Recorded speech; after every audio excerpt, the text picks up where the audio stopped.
All right, well, welcome everyone to tonight's meeting of the Clyde Sukeforth chapter of SABR. I am Bruce McClure, the chapter chair, and we always hold our meetings in conjunction with the Gardner-Waterman chapter of SABR in Vermont. Dr. Clayton Truder, chair. Now, before we get started, we're going to start our meetings in the usual manner by going right over to Joanne Hulbert, who's got a poem for us. Joanne, how are you? I am fine. Now, just one thing though, there are poems and there are other writings that are poetic.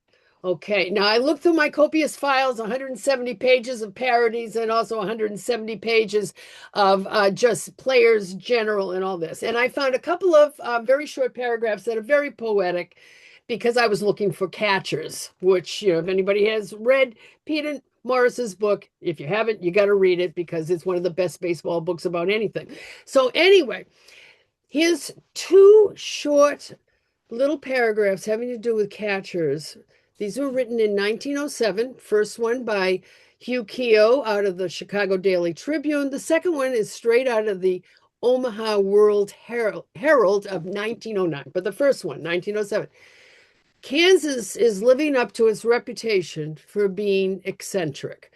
Day before yesterday, a Topeka judge sent a useful catcher to the rock pile for 30 days for trying to murder an umpire. This was the most recent example. The fact that the assault was unprovoked and that the umpire was a cripple, while the useful catcher is a big, strong man, accentuates the extraordinary nature of the ruling. It is understood that the catcher's friends are trying to have the sentence commuted from 30 days to life. Now, that's the first one. Now, the Omaha Herald one also. This is a tribute to any catcher out there. That writer in Omaha World Herald, he has done some great stuff, but here's a little tiny bit of it. There have been some very great baseball catchers, but none of them have been elected president, and most of them have died young. Unless a catcher carefully removes all the baseballs that have been shot into this system, he is likely to become a hopeless invalid at a very early age and to be compelled to retire from baseball altogether or even play on the Washington team. Ta-da! Joanne, I love the essays on baseball. I mean, it was really great. That's There's a lot of catches. So take it away. All right, let's go to Jeff Cohen. Jeff, where are you, man? What's going on with that pod? How you doing, Bruce? Thank you, everybody. Thank you very much. Yes, this week on Baseball and BBQ, available on all your podcast apps. Dropping on the 29th, we're going to have the annual holiday gift card for all your barbecuers. And on the baseball side is going to be an interview with Robert Elias, who wrote a great book, Dangerous Danny Gardella. And he's really the forerunner of trying to get free agency in baseball, even before Kurt Flood. And it's a fascinating story. So please tune in to Baseball BBQ on all your podcast apps. And I want to say Robert is also a SABR member. Yes, So yeah. We're going to have him in a little while. Oh, great. Great. So, yeah, that's great. If you are not listening to Baseball and BBQ, program your podcatcher to grab that every week. It is one of the best podcasts out there. I mean, it's baseball and food. I mean, how can you go wrong? I mean, really. But, they are a little too fancy for me now because they had, like, Brad Paisley on last week, Grammy Award winner, super cool. I mean, really. They're getting up there. I don't know what to do. Jeff, you're great. Thank you. Thanks. I appreciate you. Hey, I don't know if you saw this in excuse me, this week in SABR, but the Sporting News has launched a new online archive. If you go to archive.sportingnews.com, not now, at the end of our meeting tonight, it will show you 126 years of printed publications from black and white newsprint to the glossy magazines of the 2000s. The online collection comprises approximately 6,500 editions of the magazine, 900 annual publications, 150 pre-World War II supplements, 70 coffee table books, and hundreds of other items. Editor-in-Chief Benson Taylor notes, under the leadership of our chairman, Tom Hall, we've spent the past several years building the archive and have just launched it in time for the 140th anniversary of the Sporting News next year. So that's at archive.sportingnews.com. Have a look at that today. On to our feature presentation. Here we go. In the late 19th century, William Moffat Earle was arguably one of the most famous baseball players in the world. Signed by A.G. Spalding to play for the All-American squad on his famous 1888-89 World Tour, little Billy Earle received a new honorific that stuck to him for the rest of his life: Globetrotter. In tonight's presentation, we will chart Earle's many comings and goings from major and minor league teams across his 20 years of playing professional baseball and demystify the reasons that kept him on the run. I wonder what that means. We'll demonstrate how superstition and the fears of his fellow players actually played a part in his travels and explain other surprising reasons that contributed to his remarkable, if itinerant, life in Victorian America. SABR member Paul Jackson writes about baseball, history, and culture on his featured Substack publication, Project 318. He has previously written for ESPN.com, and he's here tonight to give us his presentation, A Haunted Player, the Impact of Stigma and Superstition on the Career of a Deadball Catcher. Paul Jackson, welcome to Northern New England, my friend. How are you? Thank you very much, Bruce. That was a heck of an introduction and a lot of words that I wrote there. So I appreciate you getting through all those. And thank you so much for that tip about the sporting news. I looked through the old clips in the sporting news for this particular project, and as you go farther back, they deteriorate dramatically in the old archive. So I'm excited to check out the new one. It's all yours. Go get them. All right, I'm going to share my screen here and pull my presentation up. It may take me 1 or 2 clicks here.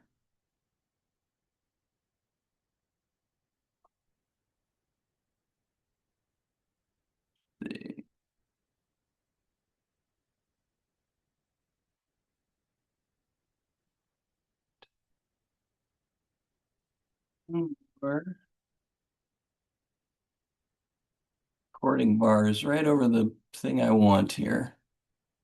Let's see, that's fun. All right, there we go. Okay, how does that look? Terrific. All right. Just moving all your faces here. Okay, there we go. So hi, everybody. Thank you, Bruce, again, and thanks to the Twin Chapters here for having me out of Oak Park, Illinois, to speak with you here tonight. I am a baseball historian and a storyteller at Project 318, and today we're going to talk about a haunted player, Billy Earle. So we're going to start with an old-timey baseball word and its definition, because this is going to come up. This is drawn from Paul Dixon's Incredible Baseball Dictionary. The word is hoodoo, and that is defined as an object, sign, person, or anything else about which a player, coach, or manager is superstitious. This was a period term. It became closely associated with professional baseball. It's kind of an older word for a jinx. And in case you're a visual person, we have a 1905 illustration of a hoodoo in uniform. So that is a hoodoo. So why are we talking about hoodoos? Well, this talk began in a separate project on player superstitions more generally. I was doing some reading about Jonahs and mascots and some specific superstitions and beliefs around barrels and butterflies.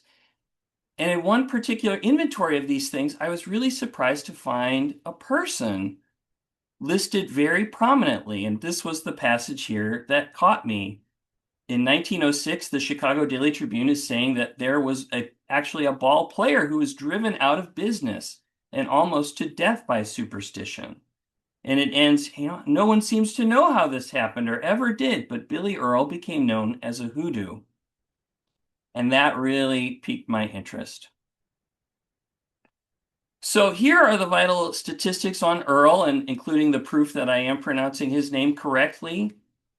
Billy and I happen to share the same height and the same approximate weight. Nobody has ever called me little, but everyone called Earle little.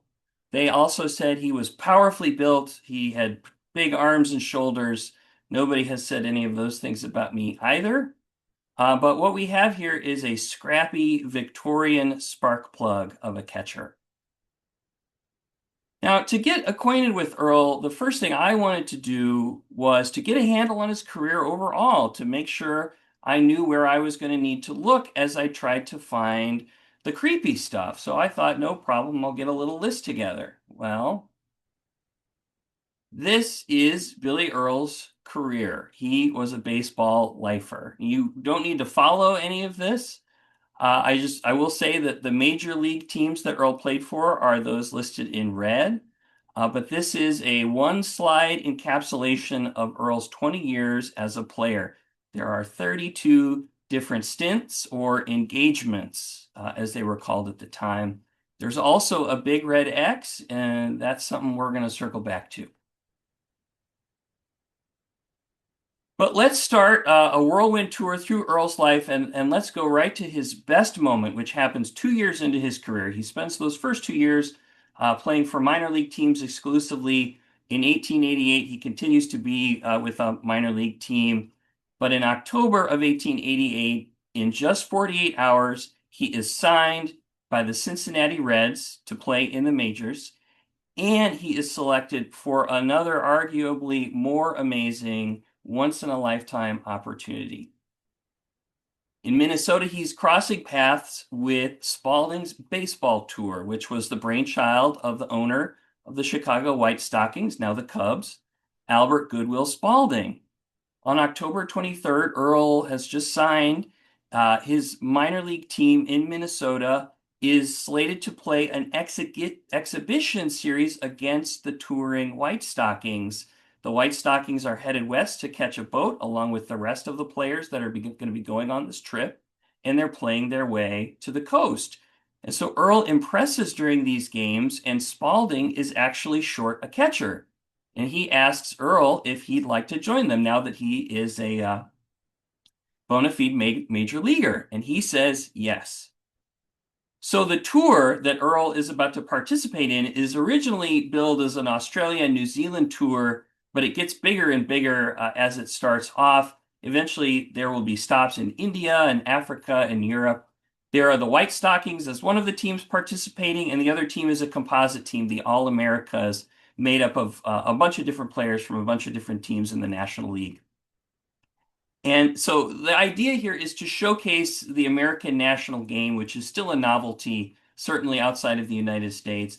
And Spalding's hope really is to hopefully open up some new markets on his trek around the world.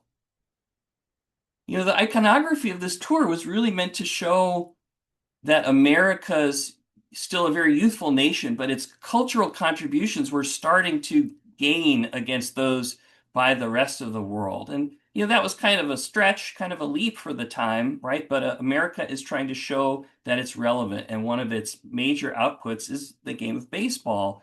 Imagine how sensational it would be for Americans at the time to see images like this, to see a baseball game being played in front of the Great Pyramid of Giza in ancient Egypt. So the tour is full of these kind of incredible juxtapositional images. So here we have a print, which is made from a photograph that was taken in Rome. We get a very nice depiction here of what the team's uniforms actually looked like. The All-Americas team is on the left, and while none of these players are labeled, I think that might be Earle, who is second from the far left. And I think that because he's holding a chest protector. And as we go on, here is the team a little further down the road there at the Kensington Oval in London. And once again, we find Earle holding the tools of ignorance. So here he is, and you can see he's got his Cincinnati identification on there, and he's holding that catcher's mask. It's part of his personality. It's so ingrained in him that he is a catcher. That's what he does. That's all he does. That's all he ever wants to do. So in every photo where he's getting his picture taken, he's holding something to make sure people know who the catcher is on these teams. So participating in this tour, he's only 20 years old. This was definitely the most noteworthy thing that Earle ever did in his life. And he was quickly tagged with a nickname that reflected this. The name is constantly being attached to him in news items. This is a very common practice at the time.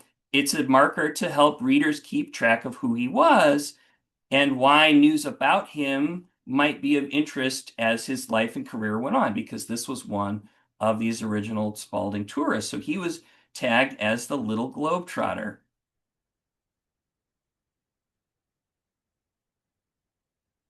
And as you can see, there were a lot of nicknames in those days, but they're all kind of flavors, variants on that same theme. So Spalding's tour wraps up early in 1889, and it's time for the players to prepare for their real jobs. And it's later observed that most of the tourists showed a pretty significant baseball hangover performance-wise after spending their winter playing and partying their way around the world. Cry me a river, I guess. But everybody was a little kind of slack coming back in. That didn't matter too much for Earle. He was the mainstay catcher for the All-Americas team, but he becomes, quite appropriately, the Reds' third catcher. And he's really unhappy with the lack of playing time he has on the Reds, and he seeks his release after just one season with them. They don't seem to have been particularly eager to cut him, but Earle pushes it. He even writes the club president to say, "You got to let me go. I want a chance to find a position in baseball where I can play regularly." So the Reds finally, I imagine they're thinking a little bit, is this guy for real? But they belatedly release him late April 17th, 1890. So he's a bit behind the eight ball.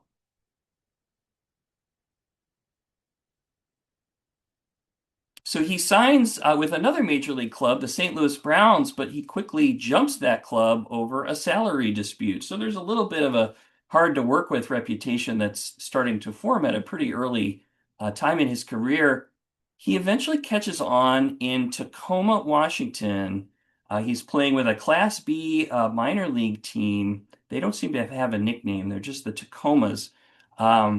And all the way down in Class B, Earle gets plenty of playing time and is really happy there, actually. And that goes on to be a theme of Earle's life. It matters to him more that he's playing than where he is playing. But what's notable about Tacoma for our purposes is that this is where Earle's off-the-field doings first come into the record. And in particular, he has a very peculiar hobby. Given that he was always that he wore the uniform of the Cincinnati Reds around the world, the Cincinnati press always stays very close to Earle throughout his career, and he kind of makes a home there. So a lot of sources are Cincinnati-based, even though Earle's time in Cincinnati is over. But in a Cincinnati paper, the Times-Star that summer, we give us this report. Earle's mind runs largely to phrenology and mesmerism. Very few people know how clever he is in his feats of hypnotism. If Earle ever gave up on the diamond, he could make his power of use on the stage. So in other words, a globe-trotting catcher is also an amateur hypnotist. So what does hypnotism mean to people in Earle's time? I certainly didn't know. In the Victorian society, hypnotism is a real murky issue. It's something that people are fascinated with, but it also makes a lot of people uncomfortable. You see these different words, hypnotism and mesmerism, but for our purposes, they're basically the same thing. Some thought this is interesting. This can do interesting things with the human mind. This is kind of a pseudoscience. But some people thought this is dark stuff. This is semi-supernatural. And then there were other people, and maybe these people were the majority, they thought hypnotism was fun, that it was entertainment. And in this particular illustration, you see that. So we've got a hypnotist in a tuxedo over on the right, and he has turned a room of stuffy Victorians into a real party crowd. You've got people, this can't be right, but it looks like one guy's playing a broom as a guitar.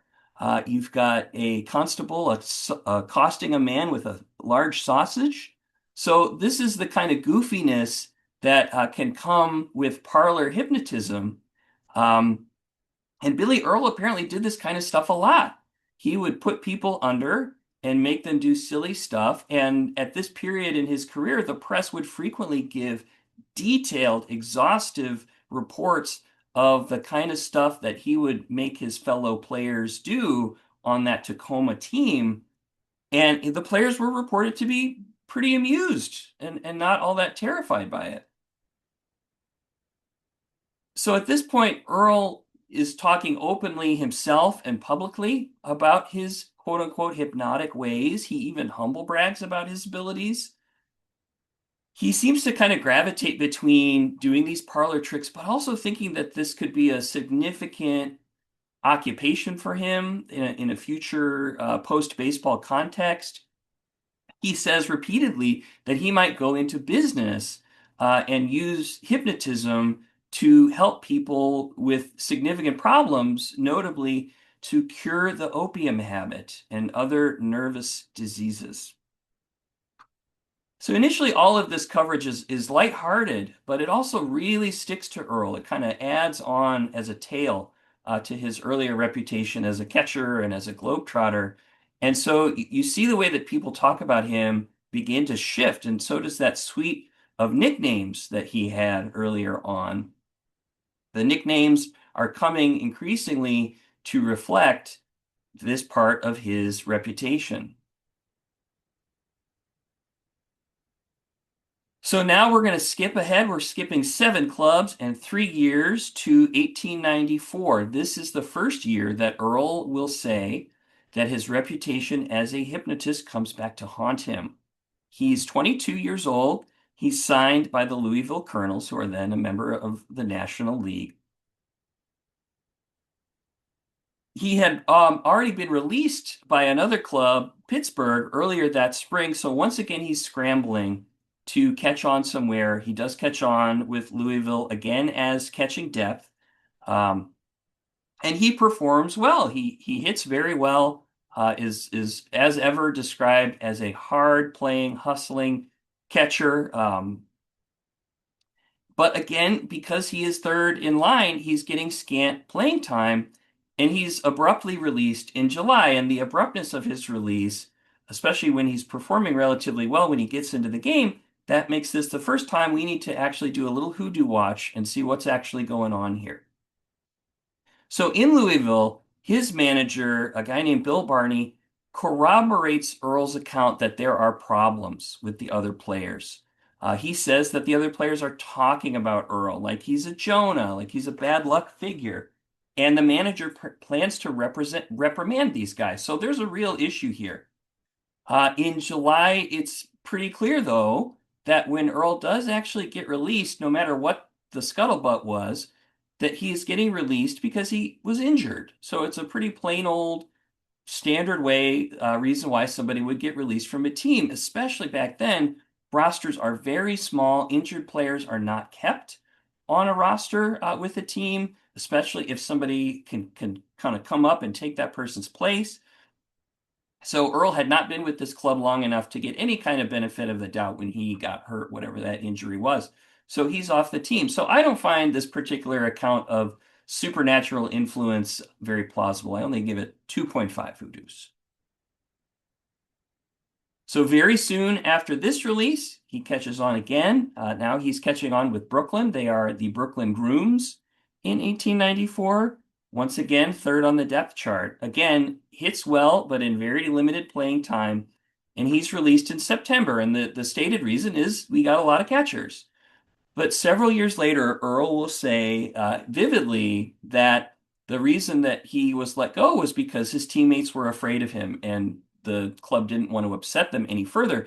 And he gives a very specific anecdote about this. So essentially what's happening here is the team is on a boat, a sleeper boat. It's traveling from New York to Boston.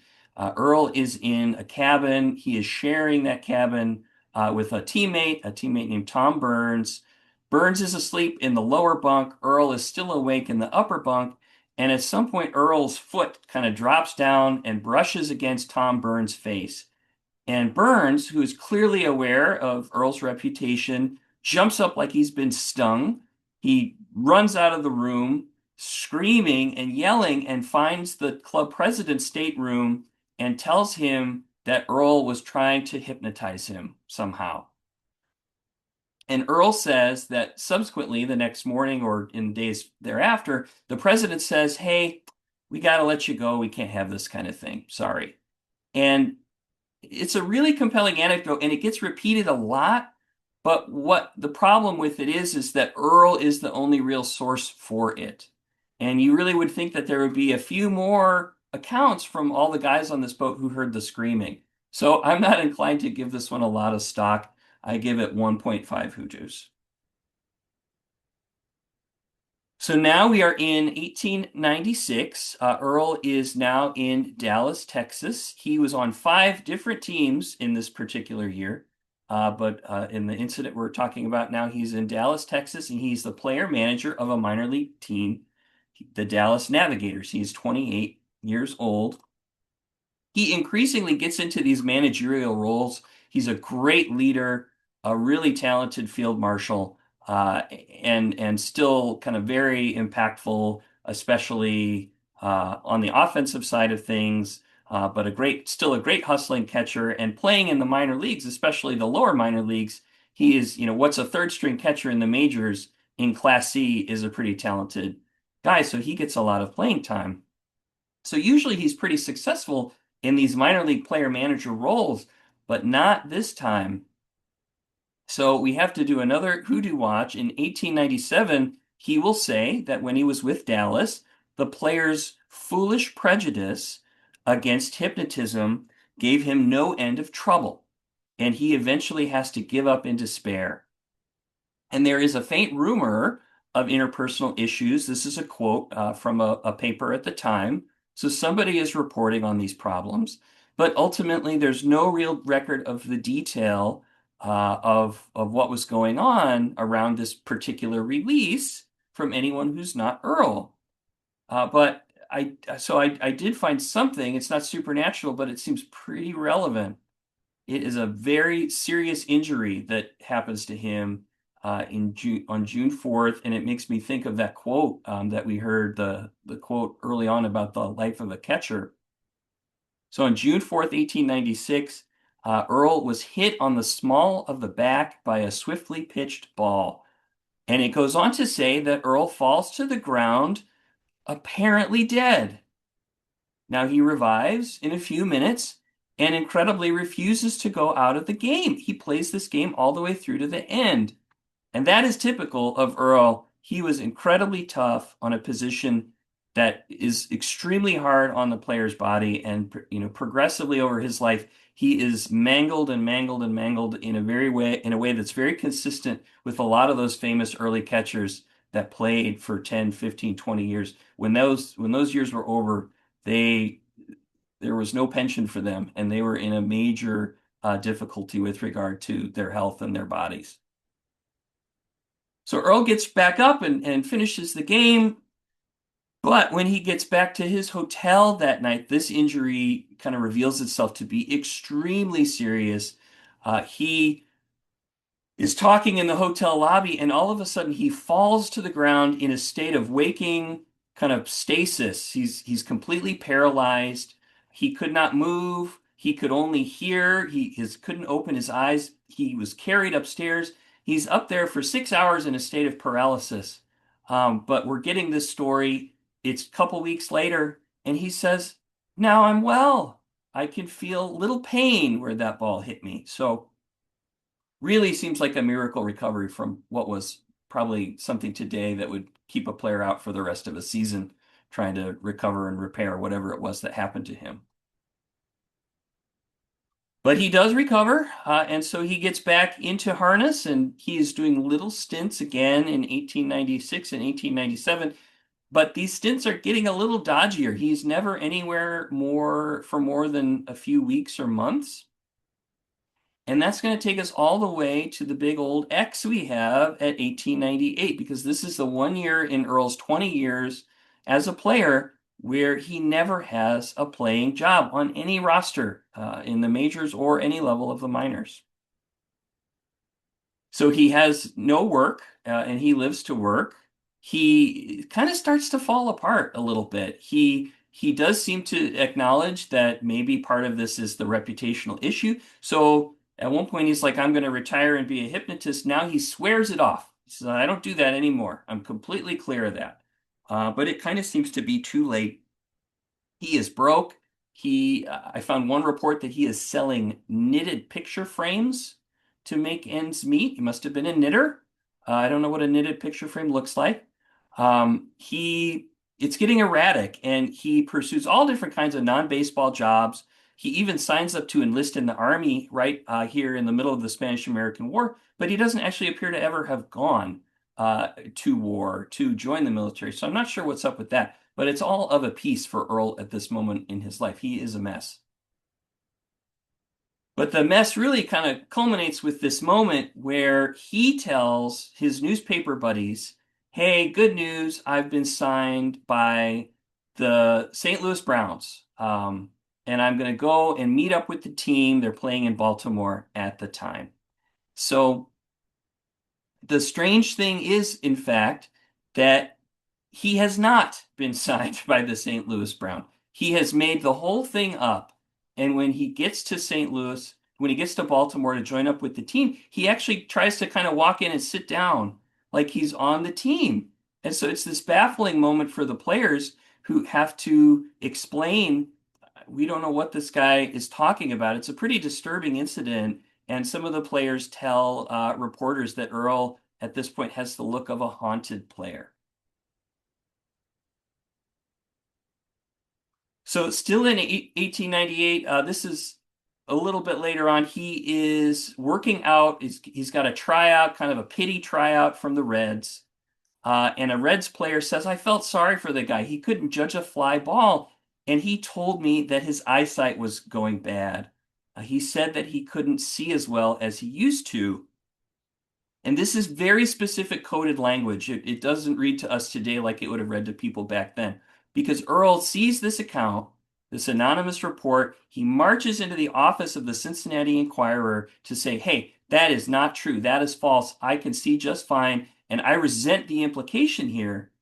And the reporter kind of sits back and says, well, oh, what's the implication, Billy? And Billy says, well, the implication that I'm a dope fiend. And a dope fiend is someone who is addicted to morphine or opioids. And so he is saying adamantly that he is not. But in fact, he really is. And he has just broken that story himself. So if you remember that major injury in Dallas, I'm pretty sure that was the first time that Earle was prescribed morphine after he took that very serious hit in the back. And then he says a few weeks later, I'm right as rain. I can feel no pain. And so now, 2 years later, he has a full-blown opioid addiction. And so that's what the X is all about. It's morphine. And so in terms of what we're talking about with morphine, in the late 1800s, 1 in 200 Americans are addicted to opioids. And so Billy Earle is that one. These things have been in medical bags since all the way back to the American Revolution. Hypodermic needles show up in the 1850s. The Civil War is when those two things come together to create the first drug epidemic we have in America. And by Earle's time, doctors are well aware of the addictive properties of opioids, but for lack of better options, they continue to describe them because the other option is that people just suffer in pain. So by August of 1898, Earle is circling the drain. He's continually hanging around the Reds, and an old friend kind of spots him and is really alarmed by his condition. And his old friend is a guy named John J. McGraw, who later becomes famous as a hard-nosed, trouble-starting manager of the New York Giants. He's known Earle since at least 1891 when they both participated in a Southern tour together. So now McGraw does an amazing thing. He coordinates with the Reds. The Reds buy Earle a train ticket, and they take him east on a train under false pretenses, and they basically deliver him to Baltimore. McGraw has arranged for Earle to receive inpatient treatment to combat his morphine addiction in Baltimore. McGraw pays for everything. So it's this remarkable act of generosity that really underscores the sort of early ideals around fraternity within players of this era. If not for John McGraw's intervention at this moment, Billy Earle surely would have been dead within a year. And there were a number of other players who that is actually what happened to them in similar circumstances. So John McGraw ends up saving Billy Earle's life. One thing I found that was pretty interesting is that as soon as the morphine story breaks, nobody talks about Billy Earle being cursed or being a hoodoo anymore. That just sort of seems to leave the consciousness because there's something more substantive to talk about. So nationally, his morphine addiction, the little Globetrotter is addicted to morphine. It's a relatively big story in sports circles, but the treatment works. Earle leaves the hospital in late October, and he declares that he is cured, and that's easy to say right out of the hospital. He begins working his way back up the ladder. He signs with a semi-pro team in 1899, and he stays there for more than a year. So that's actually a pretty good sign that he can hold down a job again. And he really does seem to have stayed clean. He holds multi-year positions 3 different times after this. He even has a year where he manages a team in the Cuban League, and he's reportedly a great manager despite the fact that he doesn't speak any Spanish. So there's also a very successful 3-year stint in Vicksburg, Mississippi, and that's twists and turns aside. That's really where Earle's career ends in 1906. Here's a late career photo of him in his uniform. This is in 1909 or 1905, excuse me. He is one of the few remaining players with even limited playing time, the few remaining from Spalding's tour that is still in uniform. And even after 1906, he still manages and he does some umpiring. I would say by 1910 or so, at some point I kind of had to give up following him because it had been so exhaustive trying to keep up with this guy. But I would say by about 1910 or so, he appears to be out of baseball. So where do we land with this? Was this guy truly a hoodoo to his fellow players? Well, Earle himself was the engine of many of these reports that labeled him as a player who was cursed by misfortune. And it seems like whenever he was having a hard time getting a job in the later part of his career, he would give a woe is me interview and make national headlines and these reports of his misfortune and ill treatment also had the effect of letting other teams know he was looking for work. So it was like getting a free classified ad in every sports section in the country. So I think this is a guy who really does understand there's no such thing as bad publicity. And I also think that, especially once we get to that X on his career, the stigma around drug use was likely a significant factor the 2 years before that, where he starts to get really spotty and not able to stick around. I think that's probably because his dependency on morphine is an open secret, especially among the major league teams, and they're just not going to tolerate that, so he doesn't get any jobs with them in those years. Earle rarely talks about his morphine addiction in his later life. It seems to drop pretty quickly from the biography, which is extensive. There's plenty of other things to talk about. I did find one time, though, in 1904, he does acknowledge and talks about his period where he was addicted to morphine, and he actually calls morphine his hoodoo. So I thought that was really interesting that he is blending these two things together so neatly. But there is an exception to every rule, and I've got one more thing that I want to tell you about in terms of this haunted player thing. So flashback, it's 1893. Earle is finishing the season with the Pittsburgh Alleghenies, now the Pirates. And it's his second time with this team, so he's a known commodity there. They've got real serious pitching problems. And their number one catcher, a guy named Connie Mack, is out with injuries, and 2 others are kind of day-to-day with injuries. And somebody calls Earle and says, hey, can you get here and fill in? He jumps on a train. He goes straight from the station into the game. He has to borrow somebody's uniform to get in the game. He gets a huge ovation. It's a heroic moment, and it's a great start. And he's actually retained into 1894. But the regulars recover over winter, and Earle is cut. But we do have this report. This is from a Cleveland paper that says, again, that there were reputational issues here, that he was released because he was a hypnotizer, even though Earle has said for years, I don't do that anymore. At this point in 1893, he says he's all done with that. But this was already known to people, so why was it such a problem? Well, I found this account. This is not a story from Earle. This is a story from 3 other players, all different. Earle himself has a version of this same story, but multiple different accounts are saying this really happened. And what really happened was, at one point, somebody told the Pittsburgh first baseman, a guy named Jake Beckley, that Earle was bad news and was trying to mess with him and trying to use his dark arts on Beckley. Earle is probably unaware of this, and one day he goes into the clubhouse, he slaps his hand on Beckley's shoulder and says, "Hey there, Jake, old boy." And Beckley freaks out. He imagines that Earle is trying to put some kind of whammy on him. And so he turns around on Earle, he's holding a bat, and he swings it at Earle. And Earle dodges, it misses, the bat crashes into the wall and breaks a plank. And it seems like whoever kind of set this joke up nearly got Billy Earle killed because Jake Beckley freaked out so much. But I really do believe that this happened. So we have quite a bit of proof that Jake Beckley was afraid of Billy Earle. But, hey, it's one guy, right? Well, we should point out that Jake Beckley is the best first baseman of that era, if not the best. He is for sure a star on this team and a core member of this team. So for little Billy Earle, Jake Beckley is a big problem.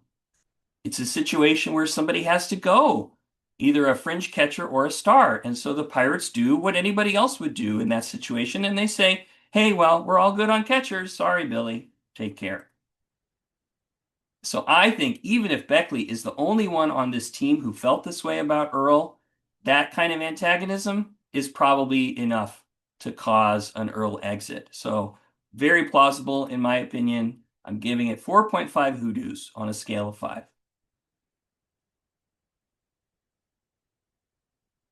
So to finish up, anytime I talk about Billy Earle, I have to tell the end of his story. And there are so many times when, for people who are struggling with opioid addiction, it looks grim and ends badly, but not always. And we need to celebrate those moments, and Billy Earle kind of gives us one. So once he's finally too old for baseball, he drifts. He's married. He and his wife eventually settle in Omaha. And 2 years after they get there, he takes a job as a lifeguard. He's 49 years old. And despite his body being horribly mangled, his legs are really messed up. He's missing pieces of his fingers. He has back issues. He is a lifeguard at the public pool in Omaha for nearly a quarter of a century, so well into his 70s. And he says, I guess I was competent. So a guy that can't keep a job in baseball to save his life is a lifeguard for a quarter of a century at this pool. So in 1941, he's 73. He's invited back to Sioux City, Iowa. He had a great season there early in his career, and he couldn't play due to his deteriorating legs. And it tells you something, that in Sioux City, they had to report as news that Billy Earle was not going to be able to play in the old timers game at age 73. People just assumed that he would be there. But he's very well treated. This photo is taken. He gets a nice watch. And he runs under the heading Greatest Catcher of Them All. So when Earle dies, 5 years later in 1946, it's the Omaha Park District that pays for his funeral in recognition of his quarter century there. And he's reflecting on his life in an interview a few years before he dies. And he says 2 things in his life were great accomplishments. One was that 1888 trip around the world with Spalding and the tourists. And the other one, he says, is that he taught 5,000 Omaha children how to swim.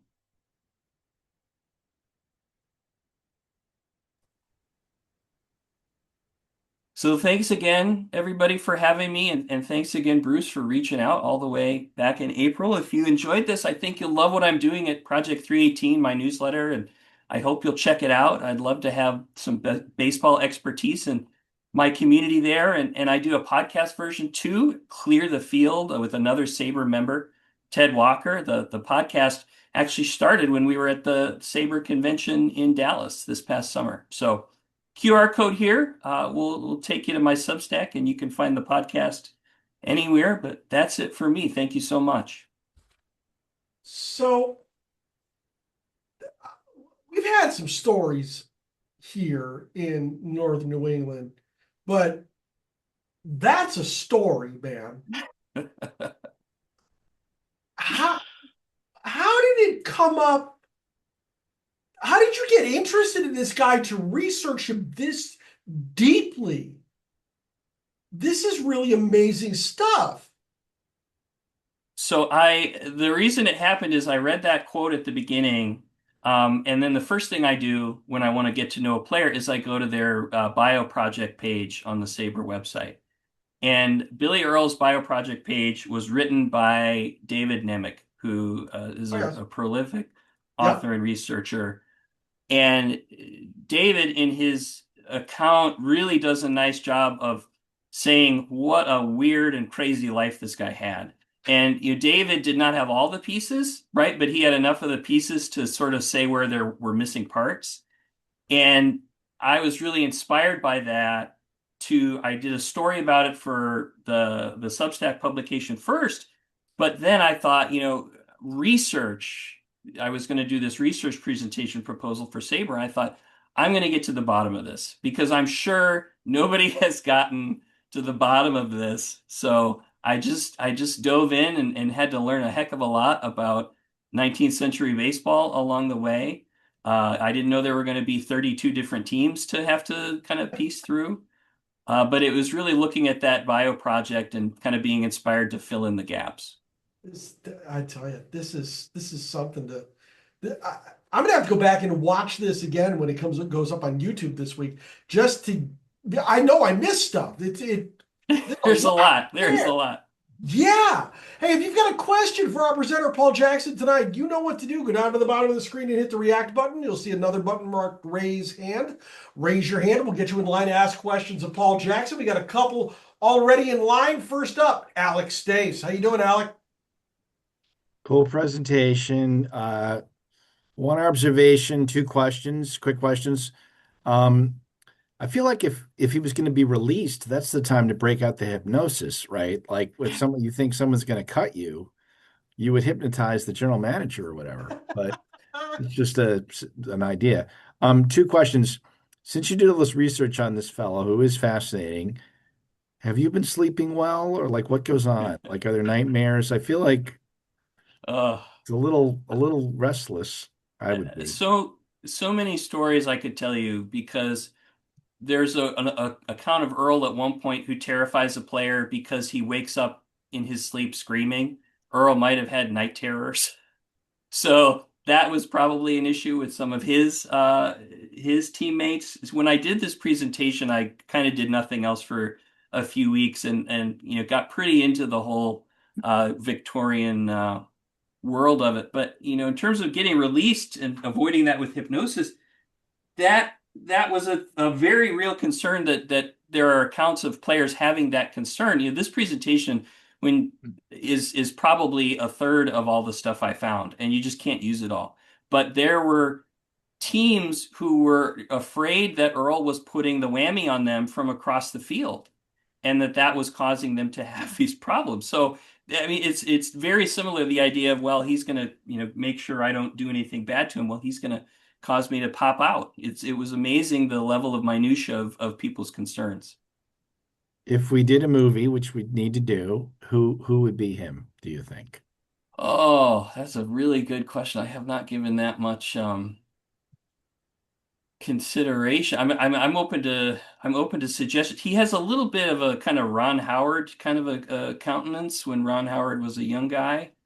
I would need to kind of find somebody with a similar, but it could really be anybody by body type because, like I said, I mean, he was built just the same as me, very average and unremarkable.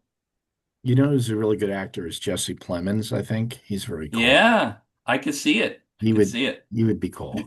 He's good at anything too, but yeah. or the other guy I like a lot is the guy that was in Lucas Hedges or whatever. He's another fellow that anyway. We'll cast it later, but really cool. Thank you. I think we're on a good start. Ryan McClanahan says Nicolas Cage should play him. The But vibes, yeah. so you're telling me that you only used about a third of what you found, like 2/3 of what you found is on the Yeah. cutting room floor. Yeah. You realize there's a book here, right? I would love to write it, honestly. I mean, it would be. He goes to Cuba. I think the reason he leaves Cuba is because he got bit by a scorpion. Like it just never ends with this guy. So yeah, there's so much. Like I have a 65-minute version of this. I've never done it. But I have a 65-minute version of this presentation. And even then, people are going to glaze over at some point, but it would be great for a book project. I mean, the guy is a living museum of the world that he lived in and the people who were a part of that world in baseball at the time. Like I'm name dropping Connie Mack and John McGraw and all these guys who are going to be legends. These are Billy Earle's teammates, and a lot of them are catchers like he was. He was pretty renowned in his day, kind of thought of on that level, even though he didn't stick with the majors very long. So a great book. Yeah, there's a book here, man. There's a book here. Oh yeah. Dixie Tarango, you're up, man. How you doing, Dix? I'm doing fine. Thank you very much. Great presentation. I Thank must you. compliment you on your typeface selection for your text. It was great. Had to You buy actually, that, yeah. actually read it plainly. I think him going on the world tour at a time in his life he was a nothing is astounding. Mhm. I have a technical question and a technical comment which may lead to a correction. Okay, yes, please do. Okay, the technical question is, you have him playing for Boston in 1892. Uh-huh. I couldn't find him on the roster anywhere. So yes, there was a team. So that is probably one of the weakest links in the chain. So kudos for grabbing onto that. There was a team, and I'm a little bit rusty because it's been a few months. There was a startup team. It might have been in the American Association. I can't quite remember. He was signed to play for a team that subsequently folded before it played or before he played on it. So I also was not able to ever find any playing records for that Boston stint. I found records saying he had been signed by the team, and then I found subsequent stuff saying the team was over. Okay, But I I may will be say able to help okay. here. All right. The American Association stopped immediately after the 91 season. So it doesn't matter who he was signed for 92. Nobody was playing. The whole Okay. league was gone. And that was my other question that lead to a correction. When you had 1892 Boston Reds, they did not exist. They never existed because the team had folded. The Boston team in 92 was the Bean Eaters in the National League. Okay. Yeah.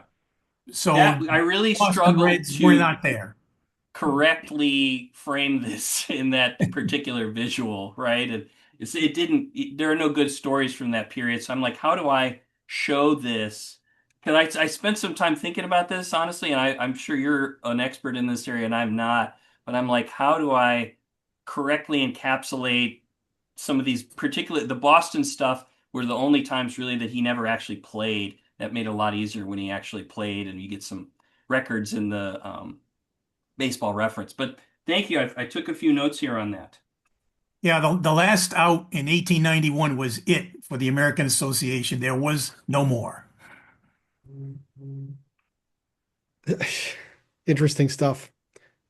Paul, this is good stuff. I still say there's a book there.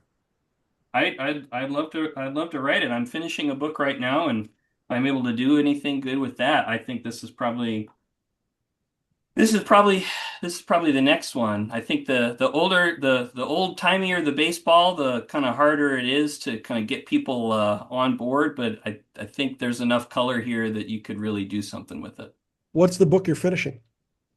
So the book I'm finishing, I talk about the 1970s, and there's 10 chapters, one chapter per year, and every chapter focuses on a riot. So You've got your Disco Demolition in 1979. You've got Right. 10 Cent Beer Night in 1974. You've got the Senators' final game in 1971. It's a big decade for that kind of stuff. And I think today people have kind of forgotten how wild and woolly baseball was. So I was able to find a pretty significant moment like that in every year of that decade. And it incredibly also became the story of the labor revolution that was happening in that period. So it's kind of come for the baseball riots and stay for the labor history. You know you're going to have to come back and talk about that book, right? Oh, I'd love to. I'd Okay. love to. That's my All right. it's my pride and joy. As long as you know. We're going to keep in touch on that. All right, that'd be great. All right. Well, we are back Monday, December 1st with Eric Bynum and his presentation, The Texas League Controversy of 1914. The sign-up link is available in the chapter meeting booklet and at the SABR events calendar. And finally, if you're a baseball fan watching on YouTube and you like what you see, please like this video and subscribe to our channel to be alerted to each of our weekly uploads. And if you are not yet a member, you need to join the Society for American Baseball Research, the premier baseball community. Offering an amazing baseball buffet of options to explore your fandom, SABR boasts more than 35 different research committees, over 80 regional chapters, and innumerable opportunities to connect with baseball minds across the world. Like Paul Jackson. For more information, go to sabr.org today. Paul Jackson, you're extraordinary. Thank you for doing this. This is really cool stuff. Thanks again for having me. I appreciate you. Thanks a lot. Hey, I want to wish everybody a happy Thanksgiving. Thank you for coming to our meetings. Thank you for watching on YouTube. We appreciate all of you. Let's get everybody out of here. We'll see you next week. Happy Thanksgiving, everyone.